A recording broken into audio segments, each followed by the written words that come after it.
It's time for the View in Your Mirror podcast. I'm Katie Harms, and along with Lisa Rubin, we help you check in and curate the best possible you and the best view in your mirror. We share tips, tricks, and strategies from our 35 plus years in our respective industries. We talk about your day from morning to night and everything in between. We share our uniqueness, relish in our shared experiences. Along the way, we share conversation with fabulous people who give us their own thought-provoking insights. So come along as we help you hone the best view in your mirror. Lisa Rubin. Katie Harms. Good day to you, my friend. So we've been doing a little work on the website, a little work on our social media. You know, we're always looking to better the ball, improve, change. I just think that's a function of being alive as far as I'm concerned. And I think you do too, right? I do. I agree. So one thing I've noticed is it's time for us to redo our headshots. What do you think? I think that would be a good idea. It's been 3 years. So we haven't aged though, Katie. We haven't aged. Oy vey, Lisa? Is that Oy vey. maybe a little bit of change? I think there's been a little bit of change. You know what? All positive, good, internal, external change. I was actually talking to a friend who was at a networking event, and she connected with someone via LinkedIn, and that person commented that she didn't look anything like her headshot, which is a little shocking if you're the person hearing that. Like, is that good? Is that bad? You don't know where to go with that. And I think we still look very much like our headshot. So I'm not saying that. And I think my friend looks like her headshot also. So I don't know where that was coming from, but you must have clients who go through this. How often do they change their headshots? I encourage them to change their headshots at least every 5 years, their professional headshots. I mean, a lot of my clients who are with law firms, accounting firms, corporations, they seem to be getting their headshots redone every 3 to 5 years. I think it's important.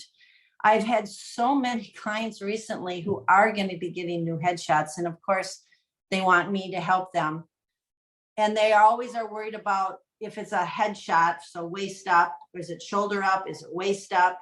I always ask those questions. They sometimes don't even know the answer. They're very concerned about what they're wearing. But the main thing I try to talk to them about is their hair and their makeup. And so many of my clients do not wear makeup. So they cringe at the whole makeup piece. And so I have to kind of go over with them, especially as we age, that it's very important to have foundation of some kind, just a light foundation, something around your eyes, and lipstick. I don't mean red lipstick. I mean just a color so that everything in your face pops. And so many people don't think about that. They're only concerned about what they're wearing. And for a headshot, I mean, you're not going to wear something sexy if you're taking a corporate headshot. So you should have a jacket, a suit, or something. But it's really more important about your hair and your makeup.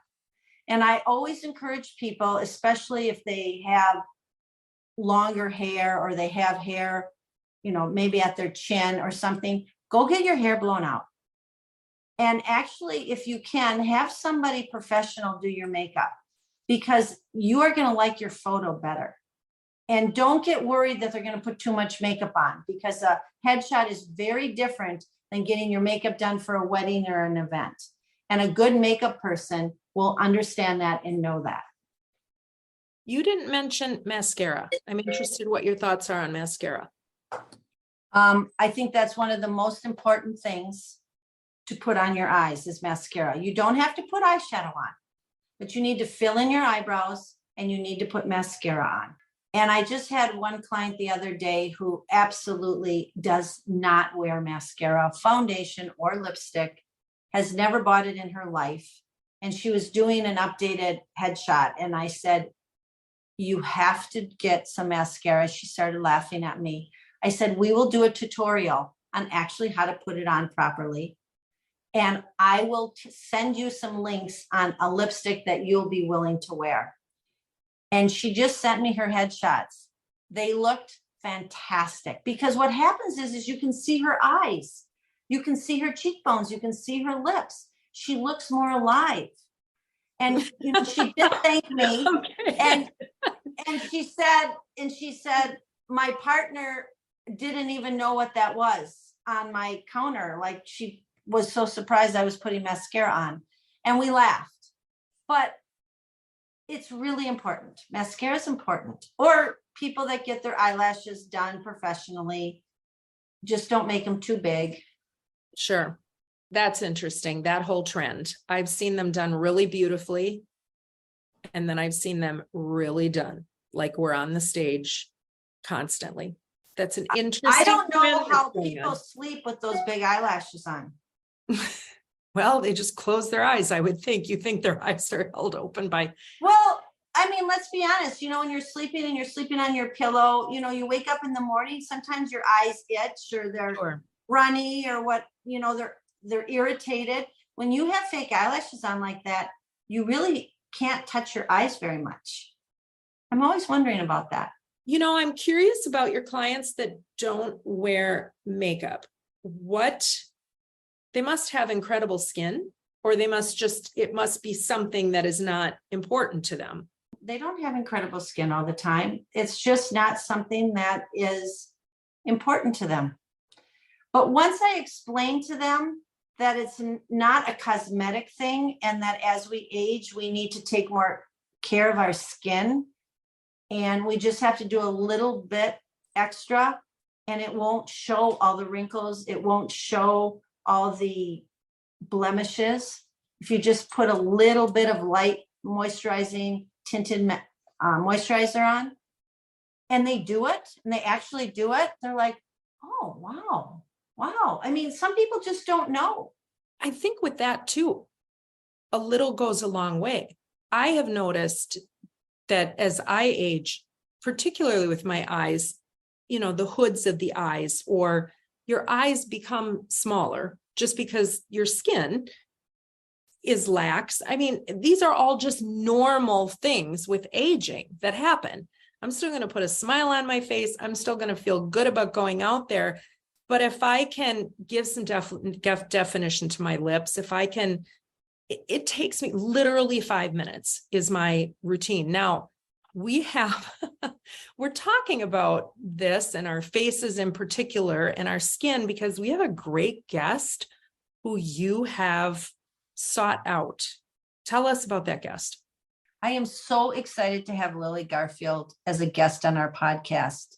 She is the pioneer of this whole industry before, the Sephora's and the Ultas came in to play, and she had the foresight on doing something like this. Lily Garfield is a beauty industry leader and pioneer, and she is the founder of Cos Bar, the original multi-brand luxury beauty retailer.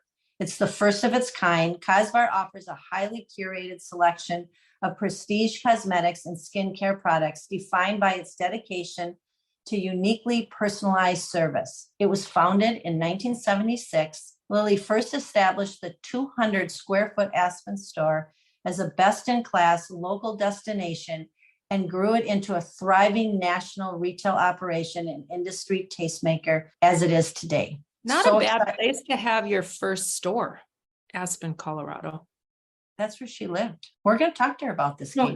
We're going to find out a lot more. There is a Cos Bar in Edina here in Minnesota, but they're all over. And you go in and it's just such a great feeling. And you can tell that care has been given. So it'll really be fun because I can't say a lot of care has been given to this face of mine over the years. And so it'll be really fun to hear that process of what went on to get this started and to come up with such beauty and the longevity. I know. Think about that. 1976. I mean, she's been through a lot of changes in the world. Just think economically, the changes in economy. Just think of the products that have come on the market. It'll be interesting to talk to her about how they choose buying and all that. Well, you know what? Let's get into it. Let's welcome Lily to the podcast. and start this fabulous conversation. First, we're going to take a quick little break and pay homage to our friends at Continental Diamond. Are you ready to elevate your jewelry and gift buying experience? Then you need Continental Diamond. Since 1981, Helene and Jimmy Pessis have been operating Continental Diamond. Their staff is highly trained, exceptional, and have been with them for many years, and they will help you find the exact right gift. For the past 13 years, Continental Diamond has been named Minnesota Bride's best jeweler. Beyond engagement rings, they have a large selection of fashion jewelry, timepieces, and they have one of the most experienced service departments around. You can visit them online at continentaldiamond.com. Go in and give yourself the gift of that experience. It's a special place located just 10 minutes west of downtown Minneapolis, right outside the West End. Plan your visit. Continental Diamond, continentaldiamond.com. Lily, we are so excited to have you on our podcast. We've been looking forward to this so much. And I want to start by going way back and kind of giving us a little background about you, who you are, how did you grow up, and then we'll take it from there. Okay. Hi, everybody. I grew up in New York City. Lived in Queens, part of an area called Forest Hills, went to Queens College. And this was in the early 70s. And I needed a job before I was graduating Queens College to become a school teacher. On a side note, I don't think I would want my kids to be learning from me. So that's another story. So a friend of mine was working at Bloomingdale's, and they were bringing in a new cosmetic brand. And it was like a cattle call back then. And there was about 100, 150 of us. We all interviewed for the job. And out of the 150, 4 of us got the position, and only one of us got the position to be upstairs. And somehow or another, with the luck, I got chosen. I think at that time, growing up in New York, and because I had that early 1970s look with the long dark hair, I was told I looked like Ally McGraw back then. And Ally McGraw was the face of the cosmetic brand called Love Cosmetics. Anyway, to speed things up, I worked behind the counter at Bloomingdale's for 3 weeks, and I got asked to come into the main company and leave Bloomingdale's. Long story short, I left Bloomingdale's, and now I am the account executive for Love Cosmetics for the greater New York area. The first woman in the 70s to even be in the cosmetic industry as an account executive. So this was all rather a lot of fun. Being a product of the 60s and 70s and the company that I had worked for, all I can remember back then was at a big national sales meeting, the VP said, without mentioning names, said, "Oh, aren't we a great company? We have one Puerto Rican, we have one Black, we have one Jew, we have one woman." I'm saying, oh boy, this is a lot of fun. But anyway, I made the best of it, and I saw the handwriting on the wall at Love Cosmetics in New York. And after 3 years, I said, time to stop the world. I want to get off. And lo and behold, in 1974, I packed 3 suitcases, 1 pair of skis, did not know anyone, and just decided I want to be what I want to do, and that is a ski bum. So in 74, I moved to Aspen, and I knew how the drugstores were paying. They had a very lovely pharmacy here, and I asked if they were hiring. They said no. Even with my great resume, they didn't hire me. I said, okay. And after a year and a half of so-called ski bumming it, I was a cocktail waitress, had a lot of fun doing that, and it was time to get serious. And I came up with this idea, because anytime any of us would go into the big cities, we'd give each other a list on what brands of cosmetics we needed, whether it was a Lancome or Germain Montet or Borghese or Clinique or any of this. We all gave each other a list of things. So we went to Denver, we would pick it up and bring it back. So I had this great idea. You know, there were shoe stores back around the country where you had different brands of shoes, and there was mom and pop stores that had different brands of clothing. Why can't you have a cosmetic store that has all the different brands? So I was was very fortunate being in Aspen. I found a little small space, 200 square feet. I wanted to try this out. I called Lancome. I gave them my name, who I was, what I had done. And being that it was Aspen, they said, we like the idea. That was an opening order, sight unseen, for $1,800, an opening order for Lancome. Then I called back, then this is now 1976, I called Jermaine Monte. Again, sight unseen, we love the idea, another order for $2,000.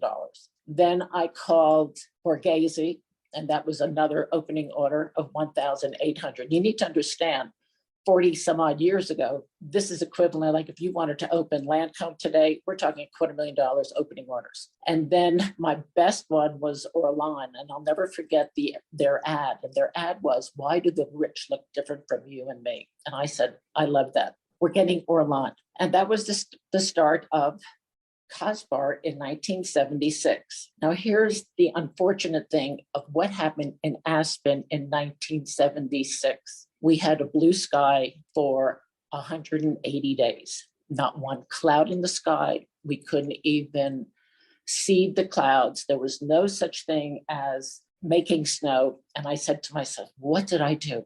The town was deserted for that season until March, when we finally had snow. The following season, we had a lot of snow. It was fine. And the next thing is Cos Bar just blew up where I remember the president of Borghese came in and he looks at me and he says, where did you get my brand? And I said, directly from you. They never knew about, that they loved this concept. Leonard Lauder, then I got Clinique, and Leonard Lauder had a home here in Aspen. And to speed things up, Leonard Lauder back in the 80s said the future of the beauty industry will be more stores. In the 21st century, will be more stores like Cos Bar. And here we are in the 21st century. And yes, I am the pioneer of doing a freestanding cosmetic store with multi-brands. And my intention was just giving the consumer out there what it's like not to go into a department store. So remember, going back into time, you're looking at magazines, you're hearing what your friends are using, and you need a new mascara. So if you walked into Cos Bar today and you're saying, I need a new mascara, our beauty consultants are all trained in every product in the store. They will ask you questions. What are you looking for? Waterproof. What are you looking for? Thickening, lengthening. What was your last mascara you liked? Did you like it? Did you not like it? So they're representing you. They are not representing the brand. So when we sell to you, we're not standing behind a counter. We're standing right next to you, finding out what your needs are. And then you might say, I need a new eye cream. Well, what did you use? What are you looking for? What are your concerns? So we have a multitude of different brands to choose from, again, representing the consumer, not the brand. And this is where we are. Phenomenal. You truly were a pioneer. Where did the name come from? How did you come up with Cos Bar? You say that.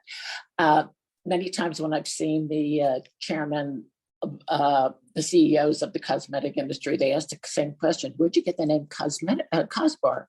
And I looked at them saying, really? What is the word you see in front of you every day? Cosmetics. Take the first three letters, Cos. And how that came, that has to do with Bloomingdale's. Bloomingdale's had Harry's Bar, Perfume Bar, this bar, that bar.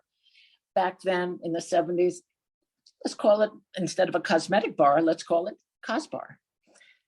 So that was how Cos Bar got named, and it is a registered name throughout the world. So nobody can use it unless, they sell something else, like you have the Cos Company, which is owned by Urban Decay. Sure. And please tell me that somewhere along the line, you've had a cosmopolitan bar in Cos Bar to celebrate.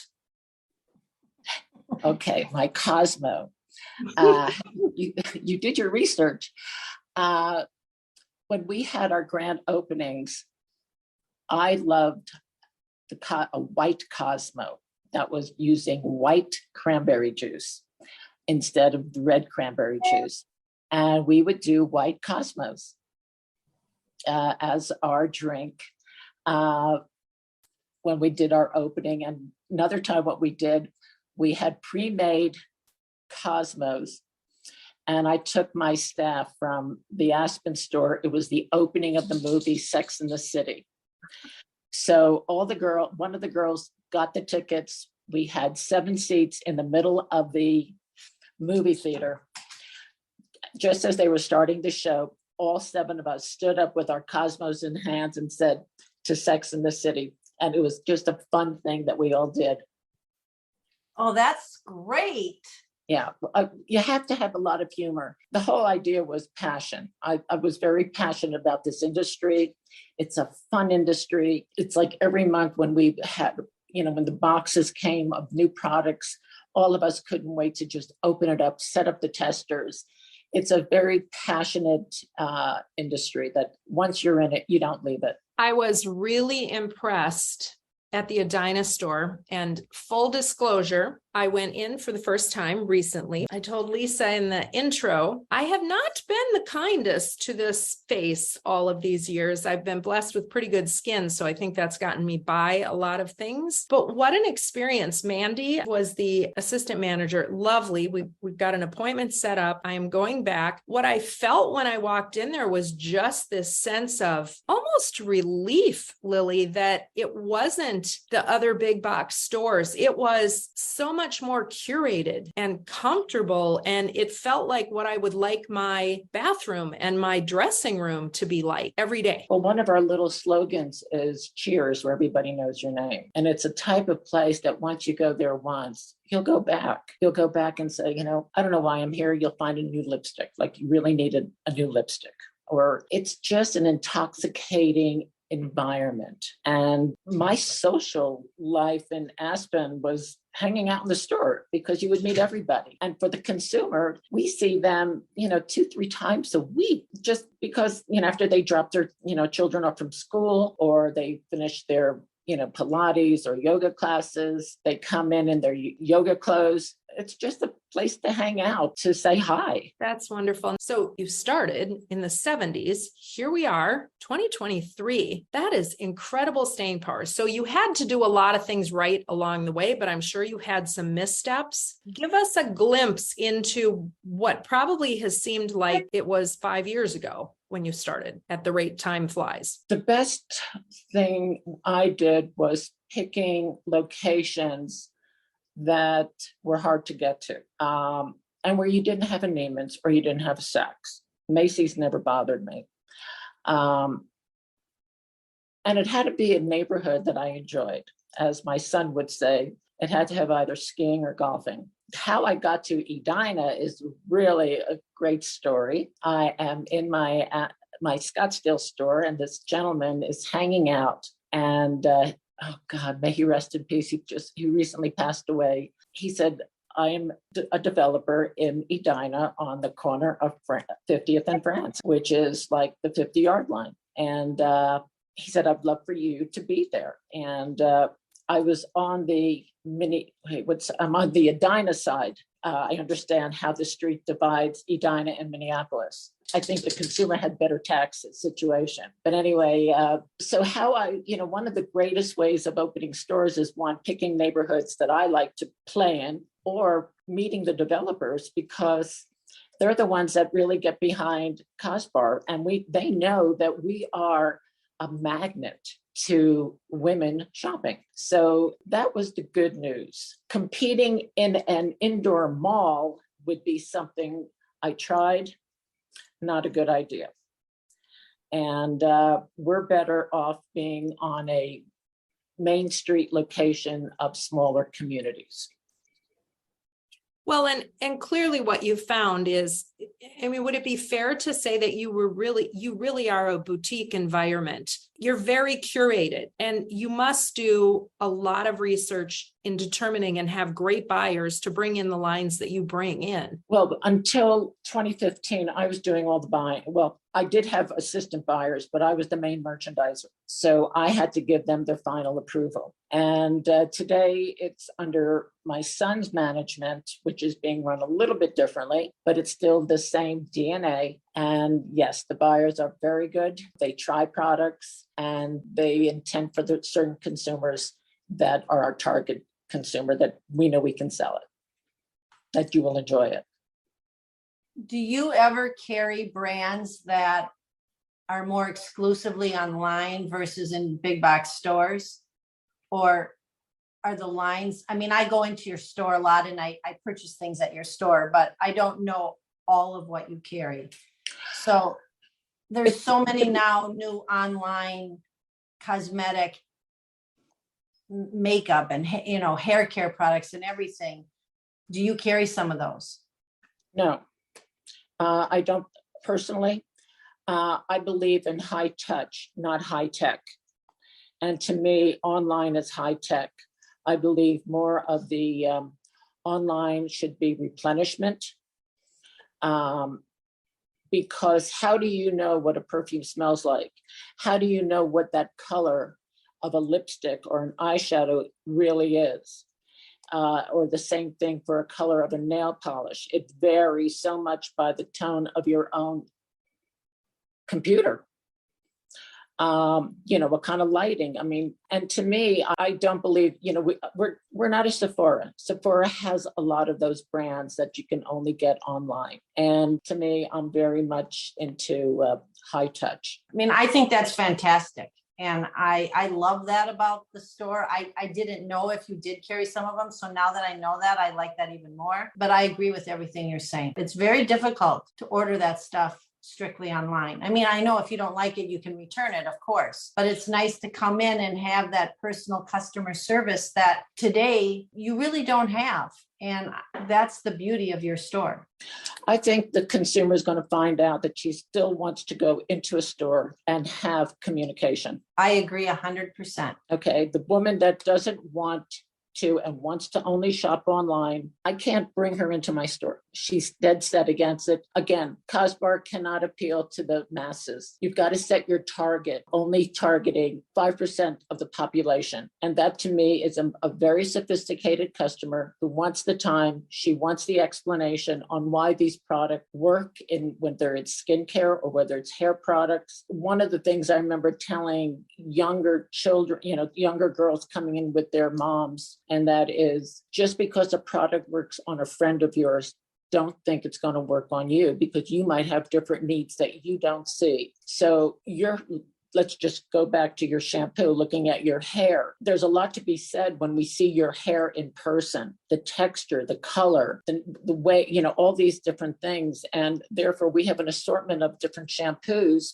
that we can explain to you, what are you looking for in a shampoo? And we can give you that information a lot faster than you second guessing on the internet. You know, they'll give you the answer, but you might not be happy with it. And the trial and error. And you look at the online products, they're not inexpensive. So it depends on where you want to spend your time. Do you want to spend your time online, clicking, possibly ordering? It maybe works, it doesn't work. Now you've got to send it back. Or do you want to take that same time and walk into your store and have a lovely experience with somebody who can dial into what you actually need? It's a little like we had Nani Nalu is a store that is down the way from you in Edina, and they specialize in swimwear. And it is an experience. You book an appointment, you go in. They were our last guest. Jen Cermak is incredible. And the same, it's really a very same concept from what you're doing is you want that person in there. You want to have that experience of finding out what their true needs are so that you can truly have a client, a customer, a guest, whatever you want to call them, walk out feeling like, okay, this was time well spent. Absolutely. Think about the amount of time you spend on that internet, filling out, product comes in, and you're not getting immediate gratification. You got to wait until that product comes into your hand. And then you find out you don't like it. Now you got to rewrap it, get the label, and then go to the UPS or the FedEx store. You could have spent that time walking into a store and getting your needs met. Love it. So, I want to talk a little bit more about your business experience and how you went from one to many. But we're going to take a quick break and we will be back with tons more questions, I'm sure, plus a few specialties that Lisa's got up her sleeve. So, okay, look forward to seeing you guys.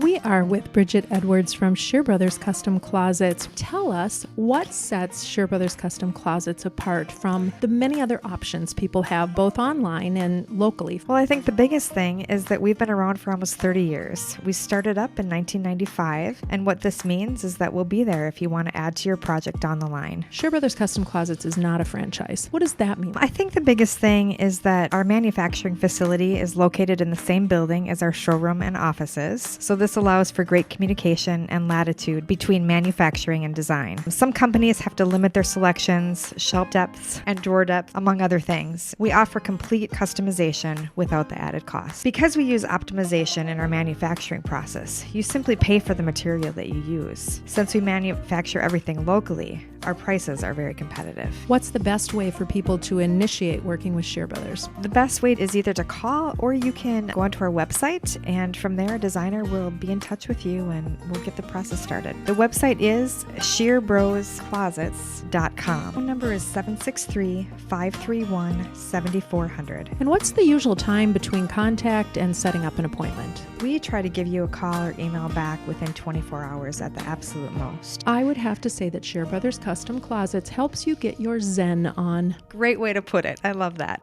And we are back.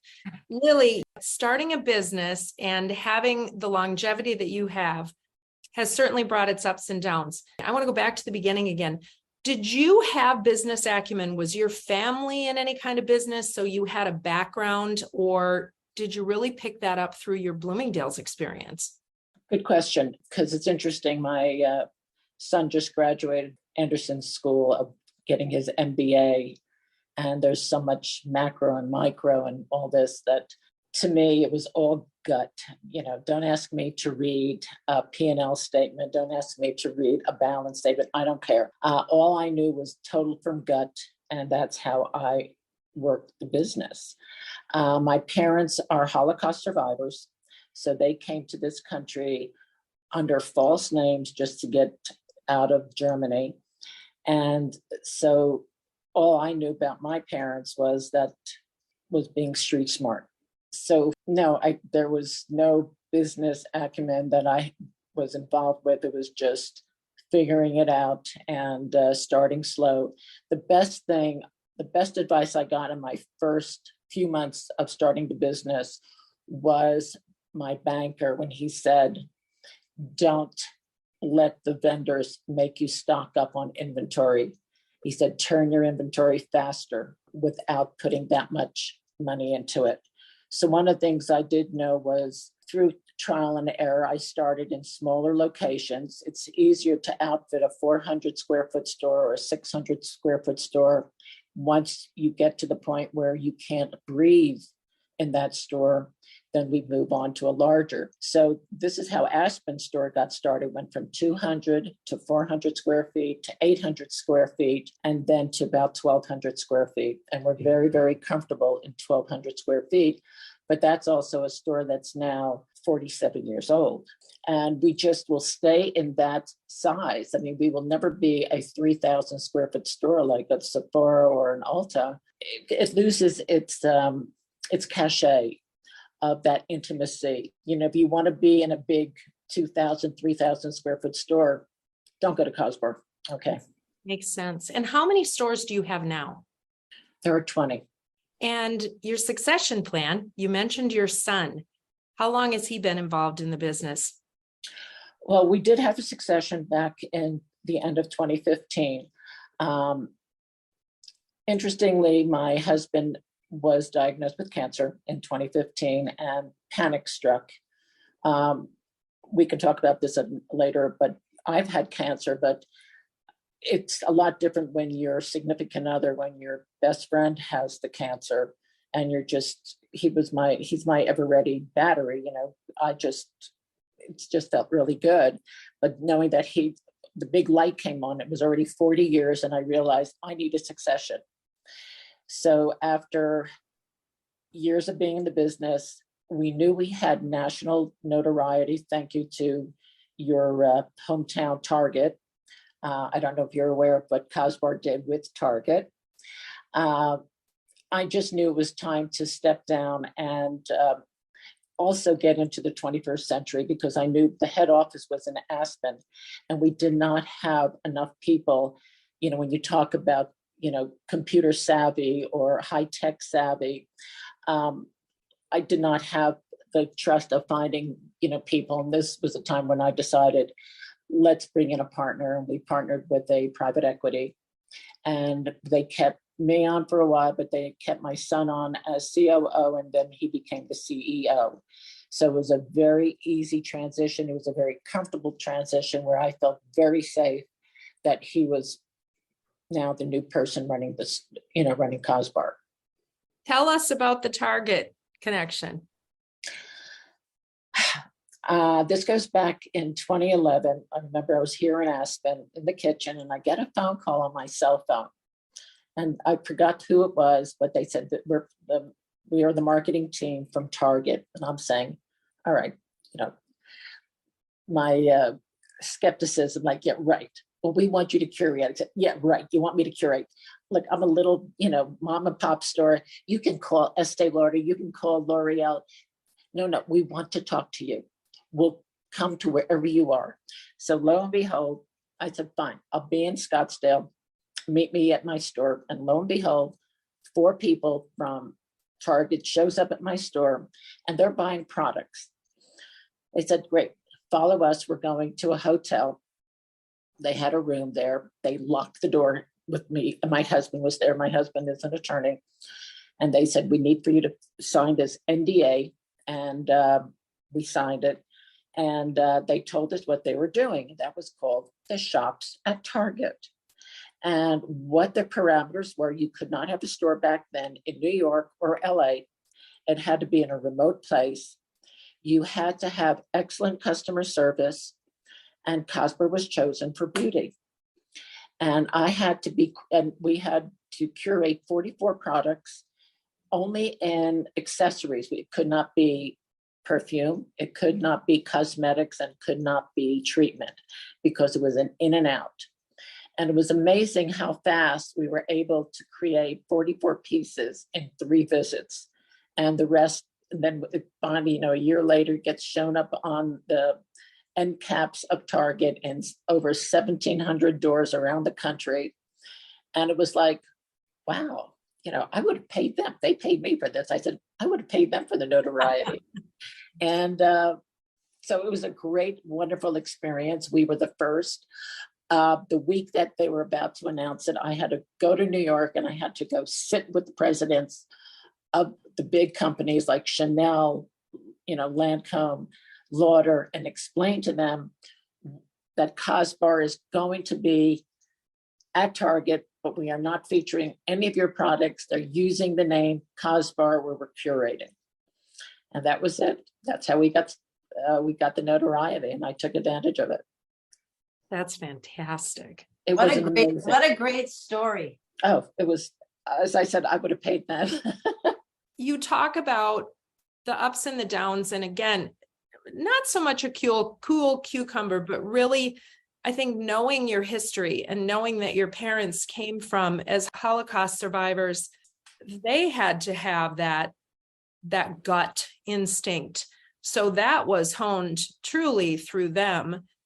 Have they been able, are they still with us, to see your success? No, they passed away quite a few years ago, but they've seen, since I started in 76, they had seen a lot of it. And my father was very, very proud of me, and so was my mother. And I don't think they really grasped where we were in 2012 with Target. But it was pretty exciting. No, they were supportive when they saw what I was doing. Lily, what does your day look like? Give us an average day when you were back in the thick of it. How did you approach your day? Okay, this is not being a spoiled little brat. I worked in my spare time. That meant in the morning, I would get up.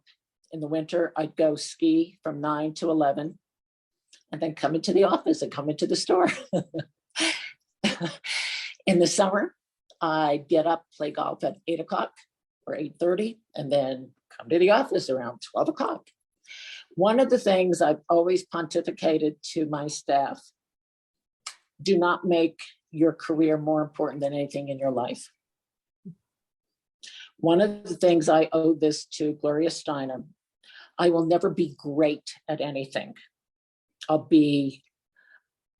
a good businesswoman, I'm a good wife, I'm a good mother, but to be and a good athlete. But to be great, you've got to sacrifice everything just for that one thing. And I wasn't about to sacrifice anything, but I'm good at everything I do. And that's my goal. So my day would always consist of getting some activity in and then going to work. So my little saying was, I work in my spare time. Bravo. Well, it's worked it's worked for you. Yeah, I would get upset if I saw managers working past a certain hour saying, come on, this is not about Cos Bar. This is about something where you don't want to go home. Go on home. Go take the time off. Go ski. You know, if it's 10 inches of powder, I totally get it. Go and enjoy it. I'm getting a glimmer into part of why you were and continue to be so successful, just with that attitude and even just the short conversation I had with Mandy in Edina, who has been there over 10 years. And the longevity comes from having good management and people in place that care about you. And that comes through loud and clear. Talk about how things changed with the cancer diagnosis. As you said, it really caused you to change your business model. When I was diagnosed, I did not keep it a secret to my staff, but I did keep it under the radar with the vendors. And so it happened that Oliver came into the business when I was running it, and he took over. In fact, I believe it was in 2007 or 8 is when we opened up Edina. And Edina was one of the stores that he opened while I was sick until I was well enough. That's when we had our grand opening. And it was, I watched what Oliver was doing, and I still kept involved with the business, but I was more behind the scenes. And that lasted for about 6 months. And you're doing marvelously. You've beat cancer. Yes. And I beat it through the help of MD Anderson. And my feeling is it takes more than a hospital. It takes a village. Living here in Aspen was an amazing experience with not only friends, but acquaintances, people who really didn't know me, but had heard. And one of the things that I will pay forward is letting people know, if you know somebody who is sick, they're not your best friend, but you know of them, please send them a text saying, hey, hearing you're going through some tough times, sending, my prayers and wishes for you. You just feel like the whole world has stopped for you, but yet it's really, really important to reach out, send that message, send a card. It just puts a smile on the person going through treatment. And then you have your family with the tremendous support, and it's yourself. I do believe that through saying to yourself, my time is not ready. I'm not ready to give in. And through the help of modern medicine, I think all those three will get you through. And how about your husband? How is he doing? He's also in total, we call it remission, or we call it, it's over. He's been clean for since 2015. So we're talking 7-8 years. That is wonderful, wonderful. Yeah. So what does your day look like now? Well, after we speak, I'm headed to the golf course. I got a game. Yeah, I'm a golf junkie. I play about 5 days a week. When I'm not here in Aspen, I have a home in Scottsdale, Arizona, and I play there. Well, you and Lisa are going to have to get together in Scottsdale and play. Yes, Lisa's good friends with my buddy. There you go. You guys will have to meet up on the golf course. Maybe I'll come over from Palm Springs. Sure. You can drag me along. We'll get you there. Absolutely. Actually, Lily, the day that I met you, you had just had a hole-in-one. That's right. And Pat was with me. Yeah. Yeah. Yes. That's when I met her. She had just had a hole-in-one. That's right. That was my 6th hole-in-one. What? That's fabulous. Oh okay, so now we know you are a little bit lucky as well. I'm sorry. I'm not going to take the skill.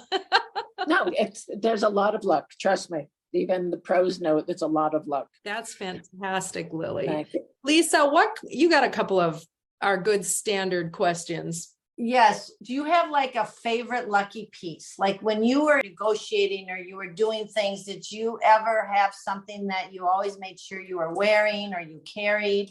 No, but one of the things prior to getting cancer, if I had meetings with CEOs or presidents, I always knew that you had to have a power bag. So yes, I would spend the extra dollars and get a power bag because I thought that makes, you're not driving in with a car, you're driving in with your purse. It doesn't make a difference what you're wearing. That CEO, that president is watching you with, especially in this industry, in the luxury industry, you need to look the part. You need to look like you know what you're doing. Ever since having cancer, Judith Ripka, the jeweler, she had heard what happened to me. I did her makeup one time and she remembers me, and she created a high for me that I never take off. Oh, wow. Yeah. So it's my, that's really your lucky piece. That's the lucky piece today, the high. That's beautiful. Thank you. Beautiful. Okay. And tell me what a high is, guys. Lisa, you go for it. Well, it means to life. It's the 18th letter of the Hebrew alphabet.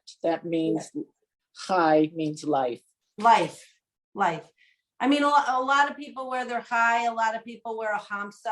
I've got both. I wear a hamsa on my wrist every day. I don't take it off. So, it's really kind of one or the other that a lot of women like to wear.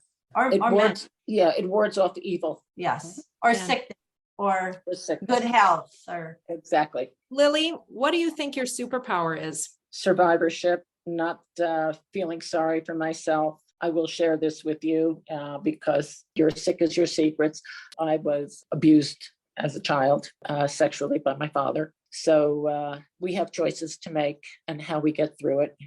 I'm not going to say poor me. I've worked through it mentally on, it wasn't my fault, and just go on and don't let things get in your way. What an incredible person you are. And I have to go back to all these stores and all these people you have curated, not just the products, but the people and the women, I would think predominantly, who have learned from you and who have gone on to have successful careers, whether staying with your company or going out and doing things on their own. You have taken some pretty awful experiences and turned them around and given them your power. And I hope so.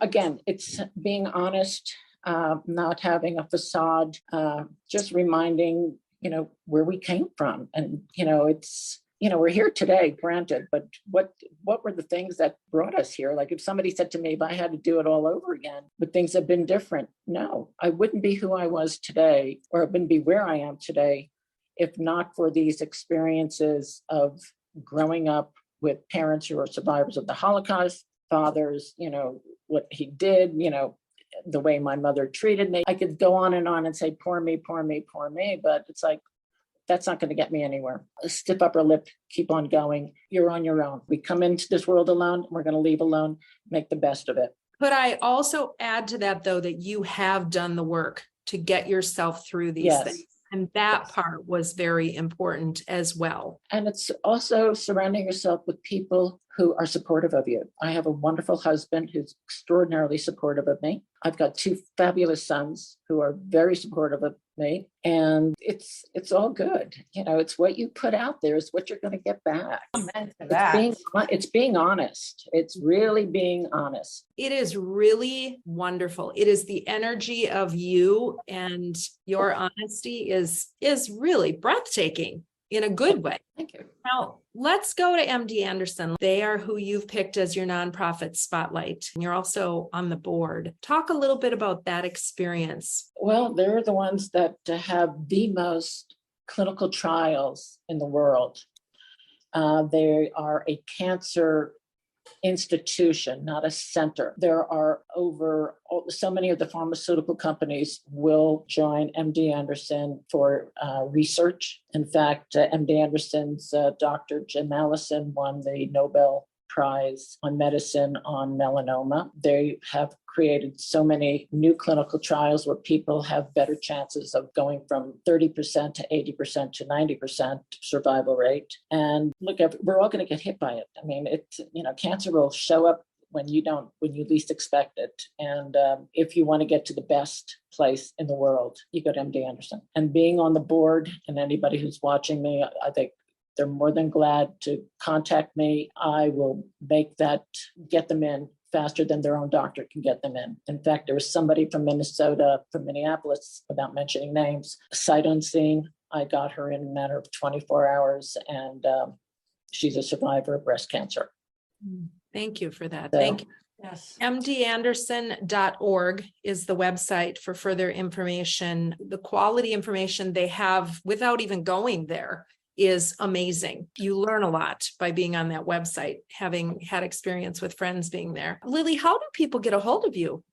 Contact info@cosbar.com. They will send me their information. And if they have any questions or they want to share something with me, I'd be more than happy to share anything they would like to share. Any last thoughts, Lisa? Well, I'm just taking it all in, and you're just an amazing woman, and I thank you for being on this podcast. And you have probably given a lot of women who are going to listen to this podcast a lot of great life advice, and I think you've touched everybody. You always touch everybody that you are surrounded by, because you just have this energy about you. So I can't thank you enough for being on this podcast. My pleasure, and thank you for reaching out. And this was wonderful. And I hope to hear from everybody again soon. Thank you, Lily. Thank you. Well, I'm flying high. I don't know about you, Lisa. I needed that today. Yeah, absolutely. She is a wonderful, amazing woman. And I think anybody that listens to this episode will get something out of it to keep with them in their back pocket. Yeah. And it's a lesson too, isn't it? That learning comes from everywhere if you're open to it. Exactly. And, like she said, I don't feel sorry for myself. She just kept moving forward, found different ways to make her life better, and kept forging forward. Yeah. It was great. What a lovely experience. Thank you for setting that up. Fabulous, fabulous time. If people want to get a hold of you, how do they do that? They can email me at lisa@wardrobeconsulting.net, or they can go to my website, wardrobeconsulting.net. And how about you, Katie? I am Katie at katieharms.com, and website is katieharms.com. Please feel free to reach out to us. Theviewinyourmirror.com also is probably the easiest way to get information on the show, to see all the episodes, to connect through to both of our individual emails as well. We do have a link on there for discounts that we do have available through our association with some great companies. So feel free to use that as well. If you have a suggestion for someone you think we should be talking to or who would be fantastic, throw that out as well. We hope you have an opportunity to follow us, like us, subscribe to the podcast on whatever podcast platform you have. But most importantly, when you look in your mirror, we hope that you realize you are a compilation of everything good and wonderful, and the experiences in your life that you've had and the bumps along the way, and that you are the one and only you, unique in all the world. And that is just perfect. Until next time.